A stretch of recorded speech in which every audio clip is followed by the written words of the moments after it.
Jésus, sortant de Judée pour se rendre en Galilée, décida de passer par la Samarie.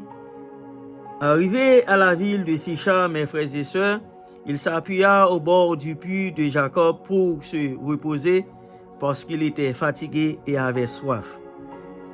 Tandis que Jésus se tenait au bord de ce puits, arriva une femme aussi. Elle était venue puiser de l'eau. Jésus lui demanda à boire. Cette femme, je la considère comme un grand évangéliste parce que en une minute, mes frères et sœurs, pouvait mobiliser toute une ville afin de rencontrer Jésus.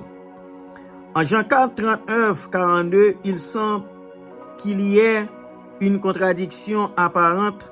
Le verset 39 dit: plusieurs Samaritains crurent en Jésus à cause de cette déclaration formelle de la femme. Il m'a dit tout ce que j'ai fait. Et le verset 42, et il disait à la femme: ce n'est plus à cause de ce que tu as dit que nous croyons.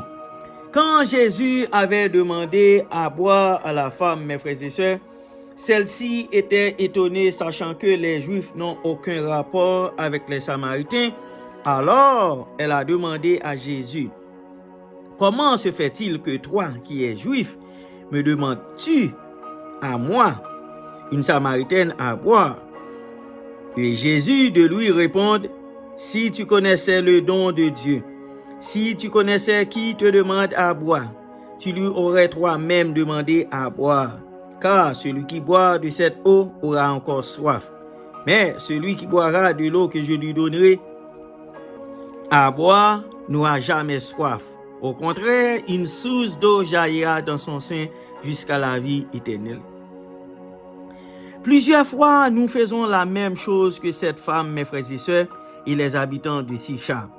Nous puisons de l'eau à chaque fois que nous n'en avons besoin. Et quand il n'y en a plus, nous revenons en chercher.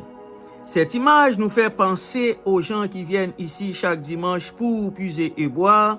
Certains n'ont jamais rencontré Jésus. Ils ont bu de l'eau du prédicateur, mais n'ont jamais bu de l'eau que Jésus donne. Si vous pouviez rencontrer Jésus au bord du puits comme la femme de Sychar, mes frères et sœurs, et si vous pouviez boire de son eau, vous auriez une source d'eau jaillissante. Remarquez bien la différence. L'eau du puits est une eau dormante, tandis que celle que donne le Christ est jaillissante. Certainement, la femme avait fait un bon travail, mes frères et sœurs, car c'est à cause de son témoignage que les habitants de Sychar étaient venus auprès